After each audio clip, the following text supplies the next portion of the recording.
আসসালামু আলাইকুম।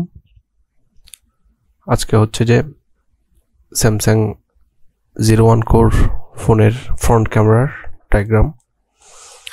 মূলত ক্যামেরা তেমন একটা সমস্যা করে না, তারপর ডায়াগ্রামটা আমরা একটু দেখি, অনেক সময় আমাদের কাজে লাগে। আমাদের প্রথমত হচ্ছে যে ভোল্টেজের লাইনগুলা, যে ভোল্টেজের যে লাইনগুলো আছে 2.8, 1.8, 1.2, এই সমস্ত লাইন আমরা প্রথমত হচ্ছে যে এগুলা আউট হচ্ছে পাওয়ার আইসি থেকে, পিএমআইসি।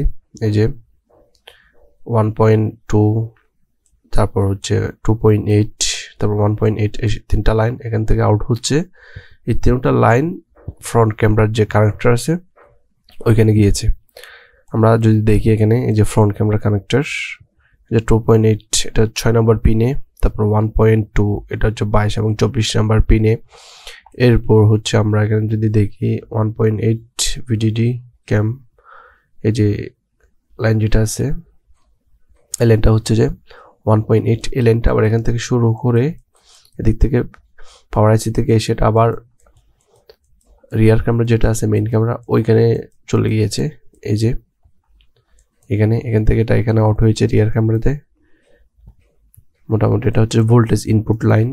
এবং আর যে লাইনগুলো আছে এগুলো আমরা যদি দেখি, এই যে এই কালারের লাইনগুলা এগুলো যে সব 1.8, এটা 1.8 এর লাইন। এই লাইনগুলো সবগুলো হচ্ছে যে সিপিইউতে চলে গিয়েছে। আমরা যদি দেখি সব সিপিইউর লাইন, এই যে সব সিপিইউ থেকে সমস্যা। অনেক সময় এই লাইনগুলোর কারণে ক্যামেরা আসে না, ক্যামেরার বিভিন্ন ধরনের প্রবলেম, তখন আমাদের সিপিইউটা রিভল করতে হয়। আরও কিছু লাইন আছে এখানে, এই যে এই সমস্ত লাইনগুলা এগুলো সবগুলা সিপিইউতে চলে গিয়েছে। আমরা যদি দেখি এই যে মোটামুটি আমরা যদি ভোল্টেজ পাওয়ার পরও যদি আমাদের ভোল্টেজের লাইনগুলো যদি ওকে থাকার পর আমরা যদি তারপর সমস্যার সমাধান করতে না পারি, সেক্ষেত্রে আমাদের অবশ্যই সিপিইউটা রিভল করতে হবে, রিভল করে দেখতে হবে।